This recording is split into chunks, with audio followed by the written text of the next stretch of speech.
Vamos a continuar con el estudio de la carta a los Romanos. Vamos a abrir nuestras Biblias en Romanos, el capítulo 8.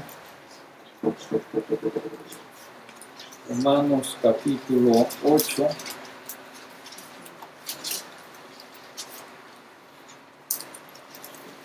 Vamos a leer ahí. Los que vamos a ver son los versículos 33 y 34. El versículo 29 dice: porque a los que antes conoció también los predestinó para que fuesen hechos conformes a la imagen de su Hijo, para que Él sea el primogénito entre muchos hermanos. Y a los que predestinó, a estos también llamó, y a los que llamó, a estos también justificó, y a los que justificó, a estos también glorificó. ¿Qué pues diremos a esto? Si Dios es por nosotros, ¿quién contra nosotros? El que no escatimó ni a su propio Hijo, sino que lo entregó por todos nosotros, ¿cómo no nos dará también con Él todas las cosas? ¿Quién acusará a los escogidos de Dios? Dios es el que justifica. ¿Quién es el que condenará? Cristo es el que murió, más aún el que también resucitó, el que además está a la diestra de Dios, el que también intercede por nosotros. ¿Quién acusará a los escogidos de Dios? ¿Quién es el que condenará?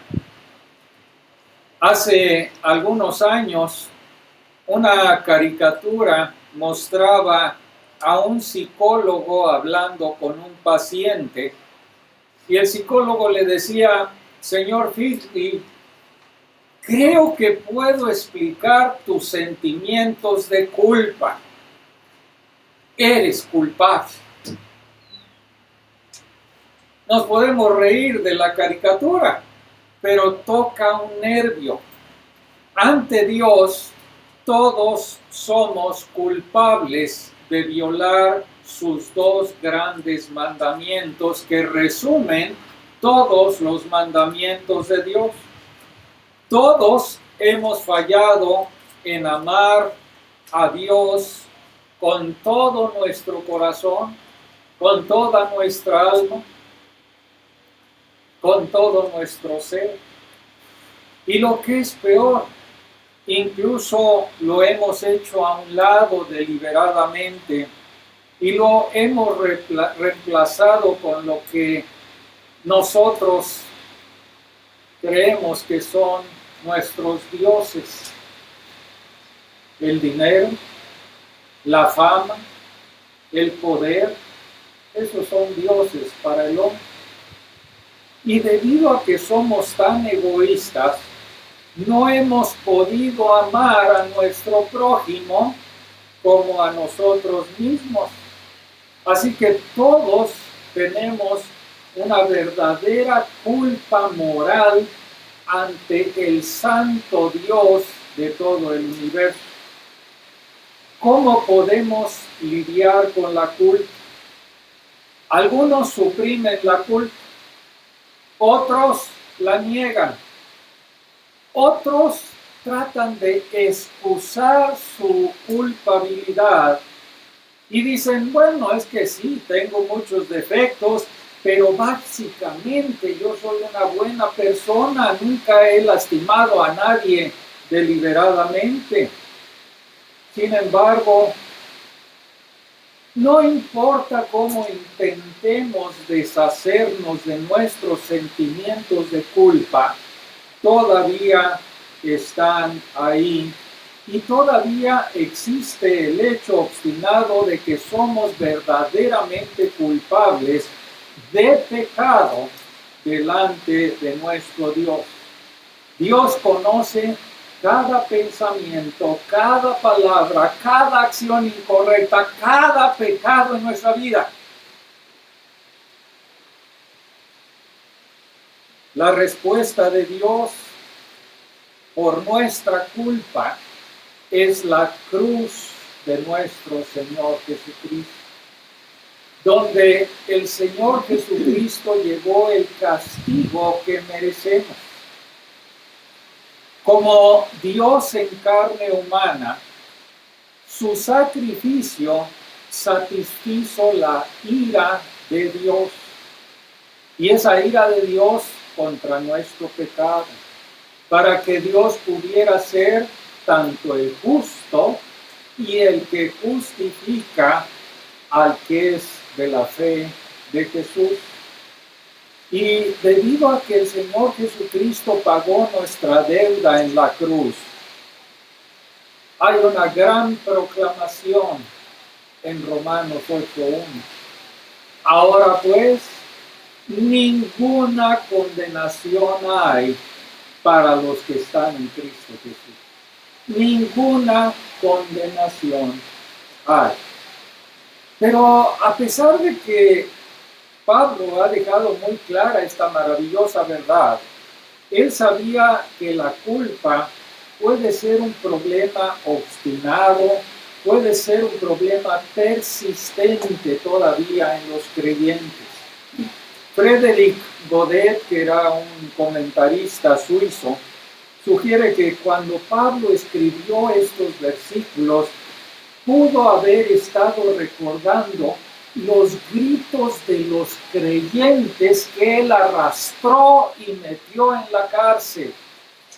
Pudo haber estado recordando cuando escribió estos dos versículos a Esteban, justo antes de morir, con la cabeza ensangrentada por las piedras y gritando, clamando a gran voz: Señor, no les tomes en cuenta este pecado. Pero ya sea que Pablo estuviera pensando en esos eventos vergonzosos de su pasado o no, sabía que incluso los que hemos confiado en Cristo para salvación, a menudo tenemos que luchar con nuestra culpa, ya sea por pecados lejanos, pasados o pecados recientes. Hermanos, los cristianos culpables no son cristianos alegres. Los cristianos culpables no pueden tener y disfrutar de esa comunión estrecha con nuestro Salvador. Los cristianos culpables no pueden ser audaces en su testimonio, no pueden disciplinar, no pueden discipular a otros. Por lo general, los cristianos culpables viven como hipócritas. Ponen una fachada delante de ellos por temor a que la verdad de su pecado pudiera ser expuesta. Y así, mientras Pablo aplica los beneficios del Evangelio que ha resumido en los versículos 29 y 30, Pablo hace dos preguntas aquí muy importantes, unas preguntas paralelas. ¿Quién acusará a los escogidos de Dios? ¿Y quién es el que condenará?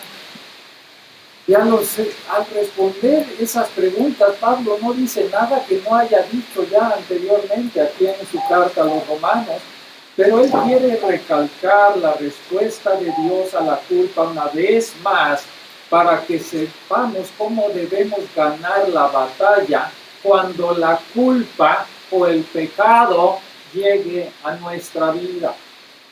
La respuesta de Dios a la culpa es que Él justifica a sus elegidos a través de la mediación de Cristo a nuestro favor.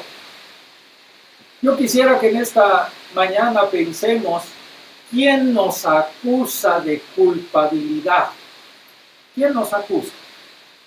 ¿El mundo? ¿El diablo? nuestra conciencia busca condenarnos con la culpa. El mundo nos acusa de que somos culpables de hipocresía, de intolerancia, de fariseísmo. Todos nosotros hemos escuchado a algún incrédulo quejándose: la iglesia está llena de hipócritas. ¿Sí? Tienes razón. Pero la pregunta para él es: ¿qué vas a hacer tú con las grandes verdades de Cristo Jesús en la Biblia? Todos somos propensos a poner una fachada falsa para que la gente no nos vea como en realidad somos. A veces es posible que no engañemos a los demás deliberadamente, pero al mismo tiempo no corregimos aquellas cosas que ellos suponen que pasa en nuestras vidas. ¿Qué quiero decir con esto? Llega un hermano y me dice: hermano, ¿qué hombre de oración es usted? Tengo que corregirlo en ese momento y decirle: yo lucho y a menudo fallo en ser fiel a la oración. Ahora, si no lo corrijo, entonces soy hipócrita. Los incrédulos también nos acusan con mucha frecuencia de intolerancia, de ser santurrones. Somos de mente cerrada, somos críticos, creemos que nada más nosotros tenemos la razón y los demás que piensan un poquito diferente no la tienen.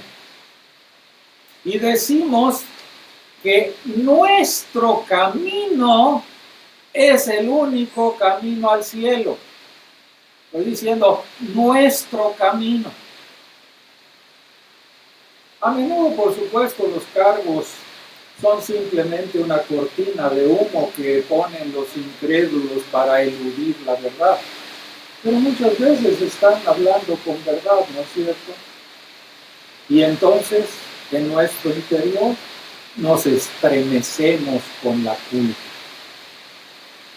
El diablo nos acusa de ser culpables cuando no alcanzamos la santidad de nuestras vidas. ¿Qué significa Satanás? Adversario, ¿verdad? Y diablo, ¿saben lo que quiere decir diablo literalmente? El que arroja cosas contra ti. Eso es lo que quiere decir diablo. Arroja cosas contra ti. En Apocalipsis se le llama el acusador de los hermanos. El que acusa a los hermanos día y noche. El que acusa, el que arroja cosas contra ti, el diablo. Y Job 1 y Job 2, los capítulos 1 y 2 de Job, nos dan un ejemplo donde Satanás está acusando a Job ante el Dios de la creación de ser justo Job solamente porque estaba disfrutando de la bendición y de la protección de Dios. Hay otro ejemplo muy bueno en Zacarías, el capítulo 3, donde dice: me mostró al sumo sacerdote Josué, el cual estaba delante del ángel de Jehová, y Satanás estaba a su mano derecha para acusarle. Y la Biblia continúa diciendo ahí en Zacarías 3 que Josué estaba vestido con vestiduras viles. ¿Qué quiere decir esto? Que Josué era culpable de lo que Satanás le estaba acusando delante del ángel de Jehová. El ángel de Jehová en el Antiguo Testamento es el Señor Jesucristo. Es una teofanía. Dice que Josué estaba vestido con vestiduras viles, era culpable y Satanás lo estaba acusando a la mano derecha del Señor Jesucristo. Ahora existe mucho debate en que si Satanás puede inyectar pensamientos acusatorios o malos en nuestras mentes, o si esos pensamientos se originan en nosotros mismos. Pero me parece que el papel de acusador de Satanás implica que de alguna manera es capaz de recordarnos nuestra culpa. A veces simplemente no puedes deshacerte de tus sentimientos, incluso después de que te has arrepentido, de que has confesado tu pecado al Señor. Y en esos momentos el Espíritu Santo no es el que te está convenciendo, porque tú ya respondiste al llamado del Espíritu Santo, a su convicción, con tu propio arrepentimiento. Pero estás bajo el ataque del acusador de los hermanos y necesitas saber qué hay que hacer para que Satanás huya. Pero también nuestras conciencias nos culpan cuando hemos pecado.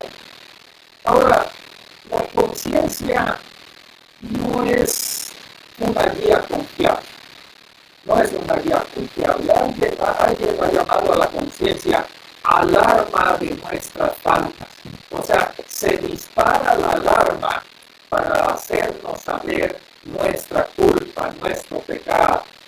Pero no es una guía confiable porque a veces es demasiado sensible. Algunos tienen una conciencia débil y se sienten culpables por cosas que la Biblia ni siquiera etiqueta como pecado. Y produce una falsa culpa.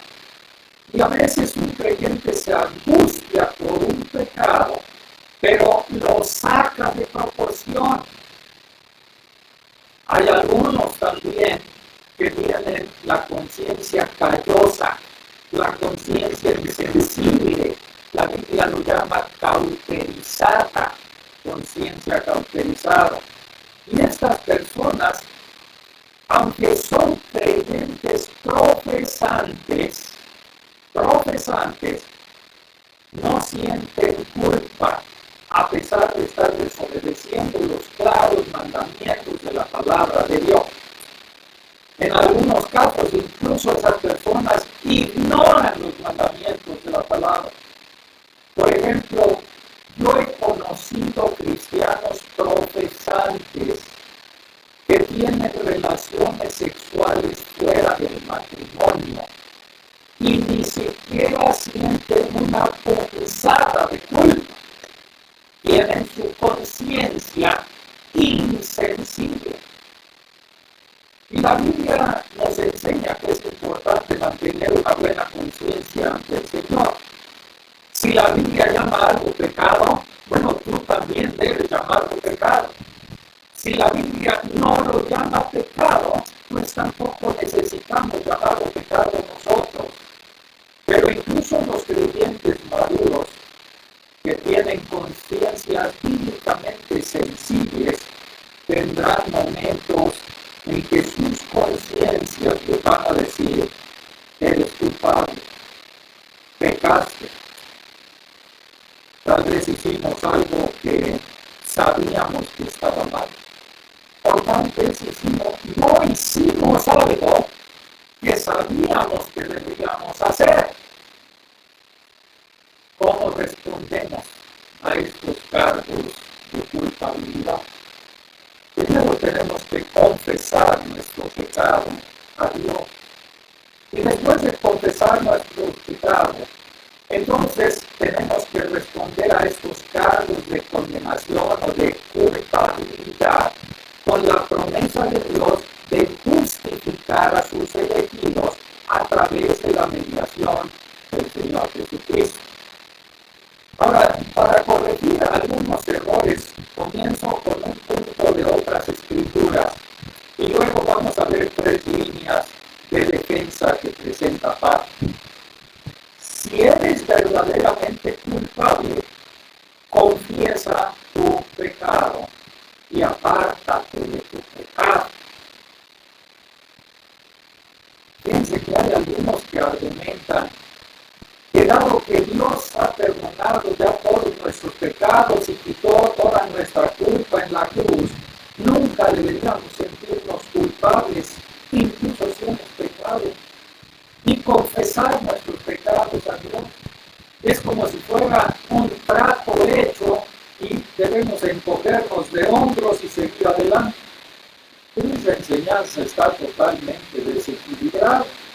Es cierto, nuestra posición delante de Dios está segura por medio de la sangre del Señor Jesucristo.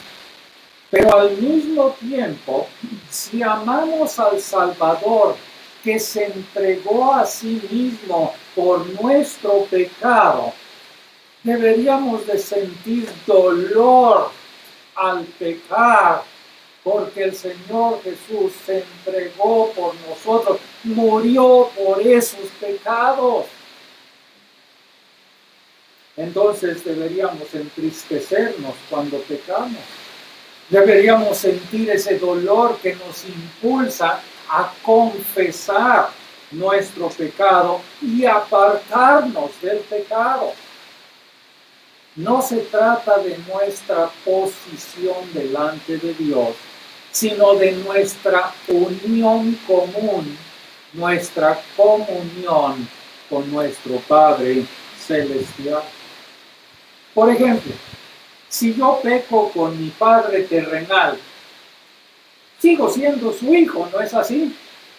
Sé que no me va a repudiar, pero mi pecado contra él ha tensado nuestra relación. Necesito confesar mi pecado, necesito pedirle perdón y buscar ser restaurada nuestra relación. Entonces lo mismo pasa con el Padre Celestial. Él nunca me va a repudiar como su hijo porque he sido comprado con la sangre preciosa de Cristo.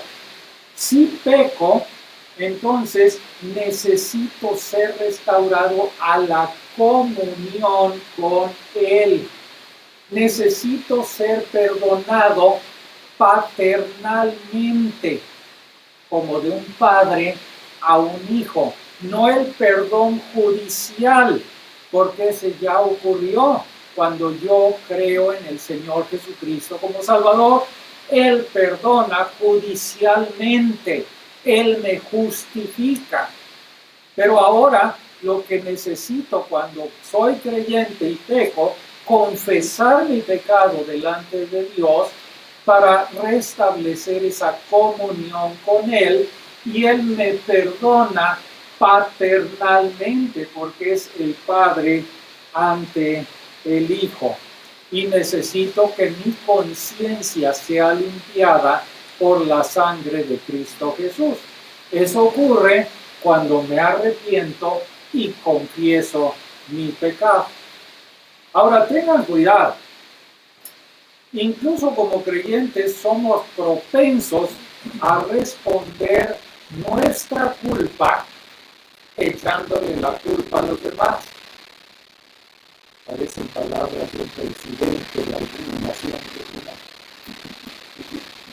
o negando la culpabilidad, o excusando mi culpa, o encubriendo mi pecado. Uno de los problemas matrimoniales más comunes a superar es que una pareja ya deje de culparse la una a la otra, que confiese su pecado, que pida perdón a su cónyuge respectivo. Uno de los errores más comunes que cometen los padres cristianos, piensen nada, es no humillarse y pedirle disculpas a sus hijos cuando pecan contra ellos.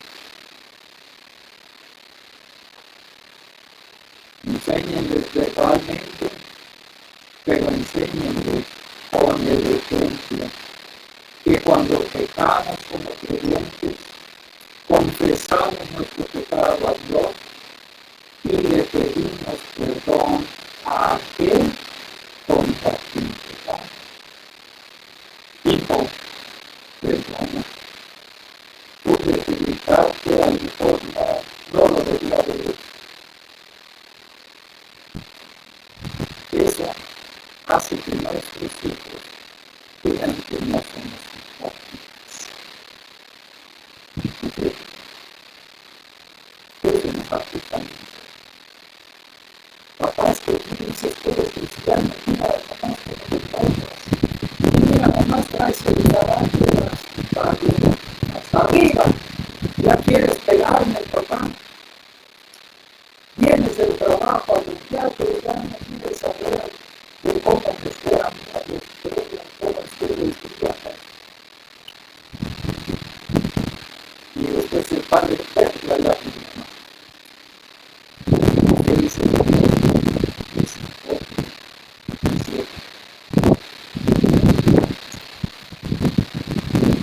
Cuando tú pecas contra algún incrédulo, reconoce tu pecado, te ofrece una disculpa. Cuando pecas contra un incrédulo, llega y te ofrece una disculpa. No le trates de testificar de Cristo en ese momento, no es el momento. Pide disculpas. Confiesa tu pecado a Dios. Y si has cometido algún daño, repáralo. Este es el punto de vista de otras escrituras, no de nuestro texto, pero yo quería aclararlo porque encuentro mucha confusión al respecto. Pero en nuestro texto, Pablo ofrece 3 respuestas a los cargos de culpabilidad.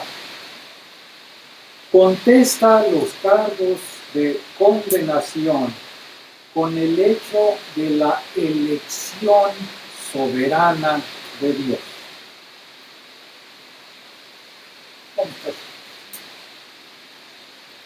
¿Quién acusará a los escogidos de Dios? Ahora, ¿por qué Pablo dijo eso? ¿Por qué no dijo, ¿quién acusará a los creyentes en Cristo? ¿Por qué menciona aquí la elección? ¿Quién acusará a los escogidos de Dios? ¿Saben por qué? Porque cuando te sientes culpable por tu pecado, eres propenso a dudar de tu fe en el Señor Jesucristo. Tal vez no soy creyente. ¿Cómo podría ser un verdadero creyente y hacer lo que acabo de hacer? Bueno, si la salvación se basara en tu fe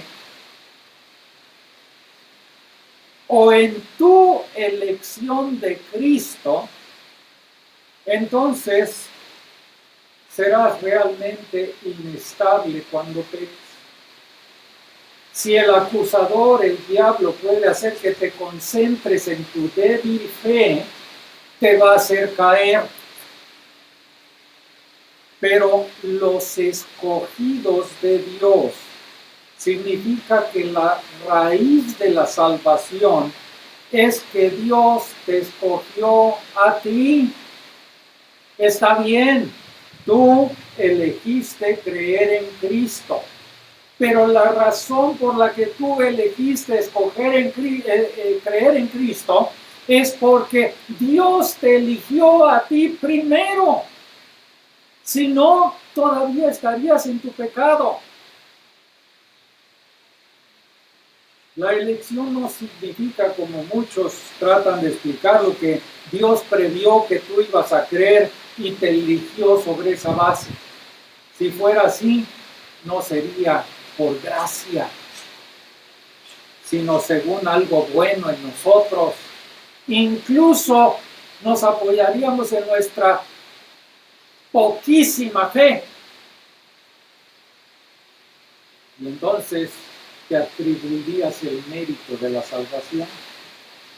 saber que eres salvo, porque Dios te escogió primero, a pesar de tu pecado, es esencial para luchar con la culpabilidad y el pecado. Significa que nadie puede producir nueva evidencia delante de Dios para que Dios cambie de opinión y te repudie, porque Él te escogió desde antes de la fundación del mundo, sabiendo todo acerca de tus pecados antes de creer y después de creer. Él nos escogió. Pero tal vez te estás preguntando, ¿cómo puedo saber que yo soy un elegido? Tal vez mi pecado muestra que no soy uno de los elegidos. Bueno, es cierto, porque si tú vives un estilo de vida y dices que eres cristiano y tu estilo de vida es un estilo de vida de desobediente y pecando continuamente, entonces tienes que cuestionarte si realmente eres cristiano o no. Y tienes que cuestionar si tu vocación y elección son seguras. Como dice Juan, ¿verdad? Juan 1, 1 Juan 2. Y en esto sabemos que nosotros le conocemos. Fíjense muy bien lo que dice Juan. En esto sabemos que nosotros le conocemos, si guardamos sus mandamientos. El que dice, yo le conozco y no guarda sus mandamientos, el tal es mentiroso. Y la verdad no está en él. Juan está describiendo aquí una forma de vida habitualmente en el pecado. Si ustedes o yo vemos uno que dice ser cristiano y vive una vida en pecado tras pecado, tras pecado, tras pecado, hermanos, no es cristiano. Los elegidos de Dios no pueden contentarse con vivir una vida habitualmente pecaminosa. Háganse estas preguntas. ¿Ha cambiado Dios mi corazón?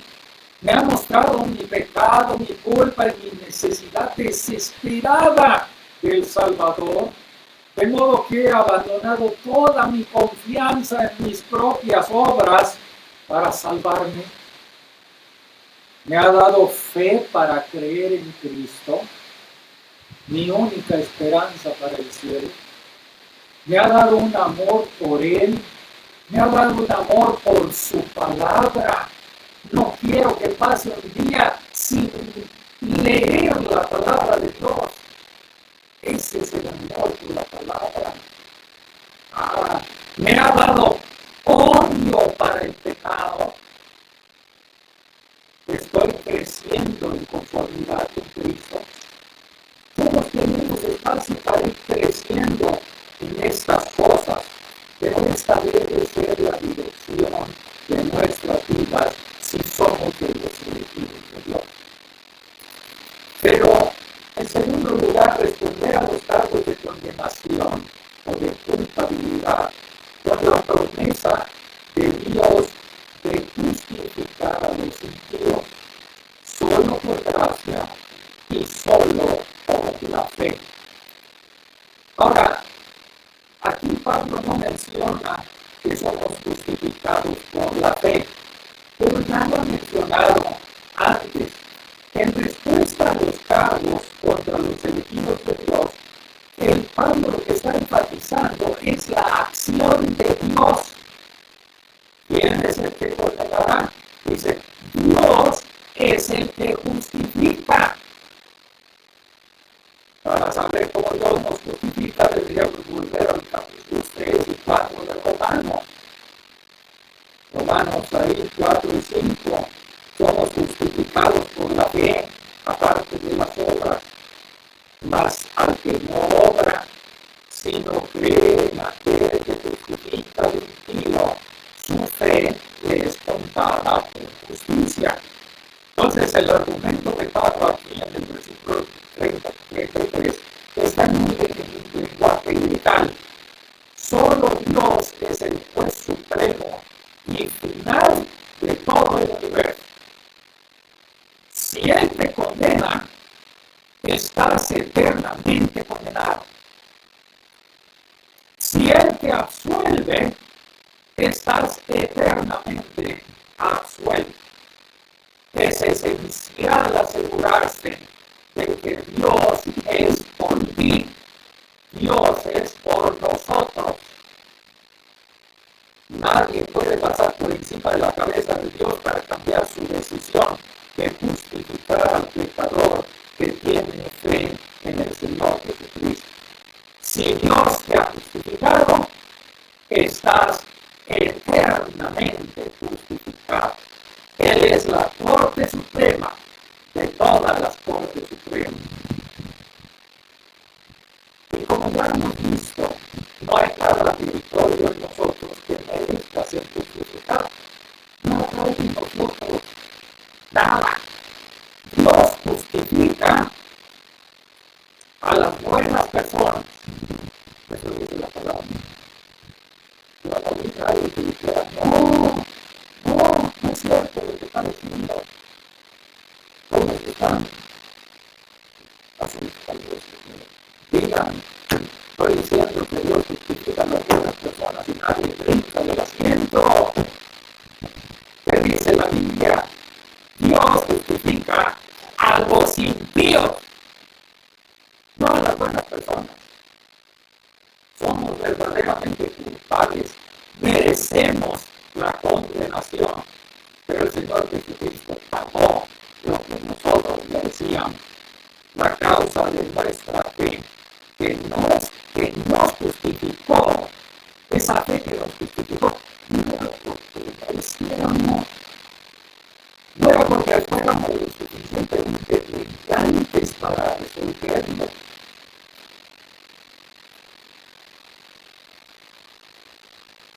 Nuestra justificación está arraigada en la elección de Dios.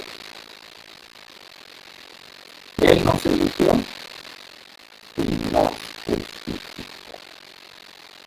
Debemos responder a cualquier caso de tu somos por Dios. Pero tal vez el enemigo desea acusarlo, sigue poniendo tu dedo, te está señalando, tú no eres cristiano, estás condenado. Entonces Pablo da la respuesta decisiva al final de este versículo.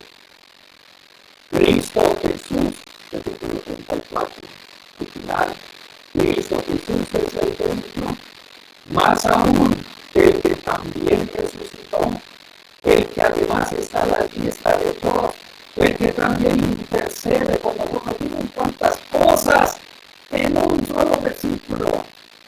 Yo quise dar un mensaje completo solamente en este versículo, pero lo vamos a hacer brevemente. Espero que para la mayoría de ustedes solamente sea una revisión. El versículo 34 da la razón teológica por la que Dios puede justificar a los pecadores. La razón teológica por la que puede justificarlos. La obra de Cristo como Salvador y como mediador. Ahora hay cuatro aspectos aquí. El primero es que Cristo Jesús murió por nuestros pecados. Ahora Pablo no dice aquí por nuestros pecados. Ya lo ha tratado en otros versículos en esta misma carta. Solo declara que Cristo murió y resucitó. ¿Para qué? Para poner el enfoque sobre Cristo. No hay seguridad ni defensa contra la culpa cuando te enfocas en ti mismo, incluso en tu propia fe.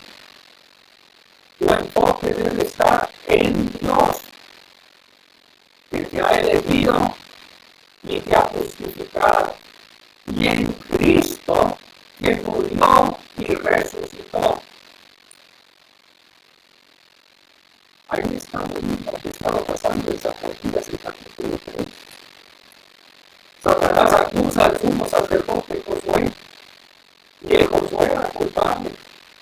Y el Señor le dice a Satanás ahí en Zacarías: Jehová te reprenda, Satanás. Jehová te ha escogido a Jerusalén. Te reprenda. Jehová te ha escogido a Jerusalén. Te reprenda.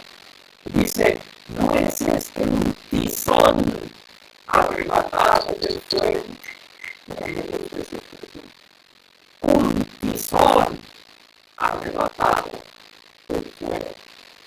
Y el punto de Pablo aquí es que sería absurdo que Jesús, quien vino a la tierra para ser sacrificado por los pecados de los elegidos de Dios, condene a aquellos por los cuales Él murió. Así que cuando el enemigo te acuse, señala a la cruz. Y salva al enemigo. Y Salvador resucitó de Dios. Como dice Apocalipsis, ellos le han vencido. Aquí, a Satanás, ellos le han vencido por medio de la sangre del Cordero. Cristo Jesús resucitó para nuestra justificación. Tampoco dice para nuestra justificación aquí. Dice que también resucitado para nuestra justificación. La muerte del Señor Jesucristo satisfizo la justicia de Dios y así proporcionó la base para que Dios pudiera justificarnos. Su resurrección es el sello de aprobación de Dios. ¿Qué muestra esto? Que Dios aceptó la muerte de Cristo como pago por nuestros pecados. Y hermanos, todo en la fe cristiana, fíjense lo que voy a decir, todo en la fe cristiana se basa en la resurrección corporal de Cristo. Todo en la fe cristiana se basa en la resurrección del Señor Jesucristo. ¿Qué dice la palabra de Dios? Y si Cristo no ha resucitado, Cristo la fe vana. No están en el pecado. Mas ahora Cristo ha resucitado. Cuando luches con dudas o con la culpa, regresa a la evidencia de la resurrección del Señor Jesucristo. Ahí es un lugar sólido para estar de pie. La resurrección de Cristo. Cristo Jesús está ahora exaltado a la diestra de Dios. Dice la diestra de Dios. La diestra de Dios. Esto es un lenguaje figurado para decir que ahora el Señor Jesucristo está exaltado por encima de todo gobierno, de toda autoridad. Él está sobre todo poder en el cielo y en la tierra. Y esto significa que nadie, incluso Satanás, puede desafiar el gobierno del Señor Jesucristo, ni puede desafiar tampoco las decisiones del Salvador Jesucristo, incluida esa decisión tan importante de arrebatarte como un tizón del fuego a pesar de tu pecado. Cristo Jesús está intercediendo por nosotros. Dice que Juan Calvino decía que Pablo agrega esto de la intercesión del Señor Jesucristo para que no nos aterrorice la majestad absoluta de esa autoridad de Cristo a la diestra de Dios. El propósito del Señor Jesucristo de estar sentado a la diestra de Dios no es condenar a los elegidos de Dios, sino apoyarnos intercediendo por nosotros. especialmente cuando tropezamos, especialmente cuando pecamos. Nuestro Salvador está a la diestra de Dios, intercediendo por nosotros. Hay dos ejemplos en la Biblia. La primera es cuando el Señor Jesucristo le dice a Pedro: Satanás te ha pedido para zarandearte como a trigo. ¿Y qué hace el Señor Jesucristo? Pero yo he rogado, intercediendo.